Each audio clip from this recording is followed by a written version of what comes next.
is Darren from Danger by Degrees. This is going to be a bit of a somber video because I want to talk about things such as PTSD, which is post-traumatic stress disorder, and critical incident stress. What is critical incident stress? It is abnormally high-level stress that occurs when, say, you witness a car crash in front of you, say you are in a shooting and you survive, or an act of violence is committed in front of you, or you see large numbers of people being brought in from, say, like a rail disaster or some massive auto accident, and you see people bleeding, you see people in all sorts of trauma, you hear screaming, you hear yelling. This is what you would consider critical incident stress. If you get repeated exposures of critical incident stress, it could lead to what's called post-traumatic stress or post-traumatic stress disorder. Let's just take a quick break here and just focus on what does PTSD do to your brain. The PTSD affects things like your neocortex, it affects your hypothalamus, and it also affects your hippocampus. These are different structures of the brain, as you can see in this graph here, and each one basically acts with the nervous system to control things such as your fight or flight. It affects your emotional status, and it also affects your brain's ability basically to make decisions. It affects also things such as your memory call. So what does the amygdala do? Well, this is your natural alarm system. This is where you have the organ, or this sensory, effectively tells you to fight or tells you to flight. So fight or flee. When you have PTSD, what it does is that it causes your amygdala to be in constant fight or flight mode. And then what this ends up doing is it affects the precortex or the prefrontal cortex, because this is where your system kind of negates what your emotional responses will be. So with a constant fight or flight, you're in constant fight mode, and your braking system, your prefrontal cortex, effectively breaks down. It doesn't do what it's supposed to. So when you have these two competing against each other, the other thing that ends up happening is that the hippocampus gets effectively hit hard too, because it's kind of like your regulatory system. It's your hard drive. It's the part of your brain that effectively reacts to everything. It is the control center. And when you have the PTSD happening, it effectively creates a confusion. It creates a kind of overwhelming, I can best describe it as, it's like your brain, your hard drive, is not being properly defragmented. And because you do not have your hard drive defragmented, you're ending up creating fatal errors, you're creating various problems in the entire system. And so what PTSD does is that it changes the way your brain functions. What does this have to do with all this? Well, think about the doctors. Think of like Lee Wenliang or the MD Dr. Breen from New York. They were exposed to COVID-19. Mr. Lee Wenliang, unfortunately, was one of the first high-profile victims of the COVID-19 disaster. And Dr. Breen, she's a top ER doctor in New York, who was literally on the front lines, above and beyond. She answered the call as a medical professional, and she was helping the people that needed it most. One got infected and passed, Mr. Wenliang, and the other experienced so much stress, so much mental anguish, she wasn't able to deal with it, and she took her own life. So one died from COVID-19 and pneumonia, one committed suicide. This is what the frontline workers are facing with every day. PTSD on one side, critical incident after critical incident, causing mental anguish. Think of it like this. You have your nurses, you have your orderlies, you have your frontline staff. These could be the paramedics, this could be the doctors, this is the ER people. They have to make decisions every day. They have this sudden rush of people coming in who are experiencing extreme trauma. The critical incident after critical incident. So the doctors are on the front line, the nurses, the medical people, they're just seeing this massive influx of people. So think of it like this. Right now, when you have COVID-19, it's a type of virus that is causing pneumonia. It is a higher fatality rate than what you're normally seeing with flu. So flu, you could see anywhere from, say, 0.01% of people dying to up to, say, 0.6 in a really, really bad year. But we're now seeing with COVID-19 anywhere from, say, 0.9% fatality rate to about a 3% fatality rate. Again, because we're not really sure of how many people are truly infected, but we do know that the death rate is higher. So you have all these people that require higher levels of medical intervention.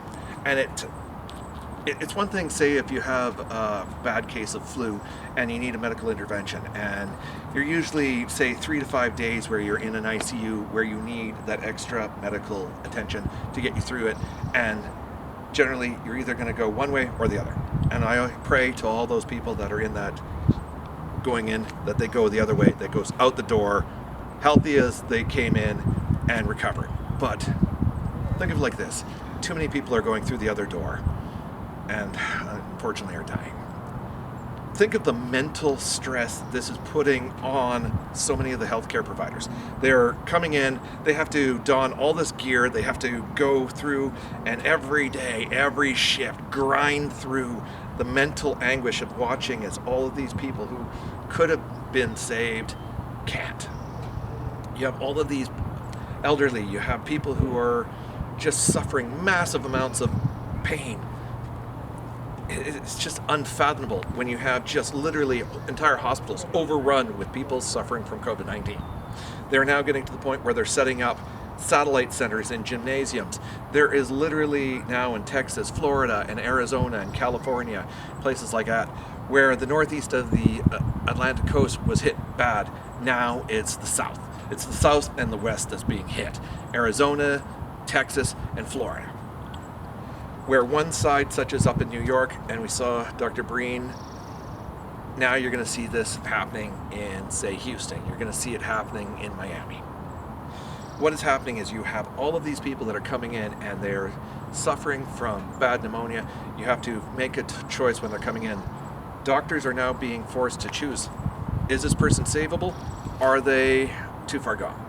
So think of it like this. A doctor all of a sudden has someone coming in and they got to make a decision. Are they walking wounded? Are they, think of it like this. They got to make they got to slot people into 4 things. Can they be treated, say, with some antibiotics and sent home? Do they need a higher level of medical care? So you have black flag on one side, you've got, say, just a walking wounded, as they call it, on another. So you take and sort those who can be treated in an outpatient facility and get them out of the main emergency area, or do they need some kind of higher level of medical, or do they need ICU, or are they too far gone? So you literally have 4 levels of paramedic type or assessment. So for instance, when Boris Johnson was going into the hospital, he needed a higher level of intervention, and he ended up at the start non-ICU, but in, say, shall we say, the treatment ward. Then he had to go into the ICU for a few days and was eventually stable enough that he was moved out, and thankfully he returned to work. But yet you look at, say, the president of Brazil right now, Joseph Bolsonaro. He right now has COVID-19, but he is being treated out of hospital and is being able to basically return to work sooner than others. Whereas Boris Johnson got infected and he had to stay in hospital. This is the threat that a lot of people face. We don't know why some people are getting hit really badly and yet others are not. But think of the doctors. You got people who are coming in wave after wave, and they've got to make this choice. And mentally, it is not easy for anybody to say, well, I'm sorry, sir, but your mother, your father, your wife, your husband, we can't do anything for them. They're too far gone. Think of that kind of a speech where they're literally have to tell their loved ones that there's nothing they can do. And they can't go be with them on their last hours because they go in there, they could potentially be exposed to COVID. This is basically what's happening. You literally have the mental stress of watching people after all these people dying just by mass after mass. It's so bad that they're literally bringing in freezer trucks to hold the bodies because the local morgues are being overrun. And now you have the frontline people who just see this over and over and over again. Whereas, say in a normal situation, they might be going home and be stressed out for a week or two and just they'll be able to return to a sort of new normal. But no, they can't even go visit with their family because they have to separate themselves for the sake of their own families. Think of the sacrifice that is taking. The mental toll is just taking harsher and harsher and harsher levels. And with Dr. Breen, she was in such a state where she was there and then she would take some time off that was badly needed, but yet she was coming back when called. Or Dr. Lee Wen-Yong. Both paid the final and ultimate sacrifice. For anybody who's watching this, PTSD or critical incident stress is truly a life-altering experience. When you're hit, what you thought was your old normal ended up something completely abnormal hit you, and you as a person are trying to make sense of what just happened. So to define this, you're basically looking at abnormal events through the eyes of someone trying to make it normal. And that is really what critical incident stress is. And when critical incident stress is not dealt with, and is not mitigated, and is not normalized or processed in such a way, it becomes abnormal and the body ends up reacting. And when this is constant, chronic, anybody who's worked in, say, as a soldier on the front line, the constant boom, boom, boom, the constant exposure to near-death experiences takes a toll on you. And just think of the medical doctors who are just seeing wave upon wave upon wave of people who are passing. Why are some doctors able to normalize it and just move on and others not? Honestly, if we knew that answer, we would probably be able to help them better, but we don't know. I'm personally trained to deal with critical incident stress and debrief with people after it's happened. But not everybody knows these sorts of things. So I pray for all of the medical responders out there, if you're feeling overwhelmed, if it's too much for you, there are resources available to help you deal with this. If you need to take time off, take it. Even though what you're doing is absolutely essential, but we also have to deal with you. You're the secondary victims. You're the people that could end up paying the price by mental stress and by just all of the level of stress and emotions that are happening, that we don't ask that of you. There's already being so much asked of you. Know your own health, know your own limits. If they're being broken, you got to stop and take time for you. The human resources in your company or in your service are there to help you deal with this. It's not too late for you to use these sources if you need them. They're there to help you de-stress, to normalize, and to get better. If you're feeling like you're so overwhelmed that the only way that you're able to deal with this is to think about killing yourself, that is the biggest wake-up call that you need to get out of the situation. Yes, your co-workers may not be able to deal with you parting ways with them for a while, but you need to mentally get yourself back in check. And that is what suicide prevention, that is what critical incident stress debriefing, that is what PTSD treatment is there to do, is to get you back to a normal where you are able to deal with things again. PTSD is not something to laugh at. It is real, it happens. And all of those doctors who are dealing with the wave upon wave upon wave of people suffering from Corona and COVID, they're at the front line. They're dealing with it as we speak. It is truly overwhelming, mind-crushing, soul-destroying stress. Just as you take care of everybody else, in no way, shape, or form are any of the people that are out there going to hold you in a negative light if you have to stop and get yourself back to a healthy state. And really, that's all we can do. So if you're watching this, I'm asking you, use the resources. If you're feeling overwhelmed, if you're feeling stressed, stop, get yourself into a position where you're in a much more comfortable place of mind.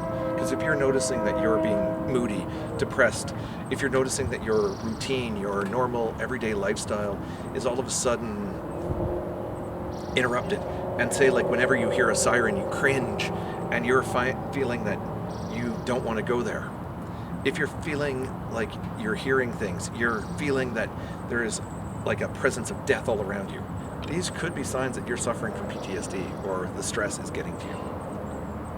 PTSD is a mental, stressed, physiological, and mental health condition that can cause you to commit suicide as a more extreme, or it could increase in levels of depression. It could lead to you not being able to sleep. Could easily escalate into finding ways to relieve the stress, such as drugs, alcohol, addictions. There's a whole gamut of things. In this video, I'm going to leave a bunch of links for personal check-ins so that if you don't want to see a mental health expert, but you see these kinds of things happening, one, educate yourself, and two, be safe. We're quite proud of what we're seeing happen. We're seeing our healthcare providers stretch to ways that we've never seen in modern times, but yet the call has been made and people are answering it. And to those first responders who are going through this, all I can say is I literally can't say enough positive things for you. I'm praying for you guys to be healthy and get out of this in one piece, but I also know that it's not going to be possible for everybody. So for those who need help, it's there for you. For those that don't know what I'm talking about, look it up. It's in the links in this video. On that note, critical incident stress, PTSD, are spectrums of abnormal stress. What you're experiencing is perfectly natural. You're experiencing things that is not normal, but your mind is trying to normalize it. That is really the sum of what's going on. And what you're experiencing is perfectly understandable. Some people are going to be able to just get on with their lives. Others are going to probably be burnt out from the medical service. It's going to happen. So, to sum this up, I'm Darren. This has been all about two of our heroes who passed working for us, and we got to show them that respect. But at the same time, I would also point out that the critical incident stress and the PTSD are real. There is those who die from being infected, and then there's those who die by their own hand or die by misfortune because they've gone through this. So, as I said, this is Darren, and this has been Danger by Degrees. And if you're watching this, subscribe, join this community, leave some comments, forward this, and let's work together. And let's try to prevent any more Dr. Breens or Dr. Williams.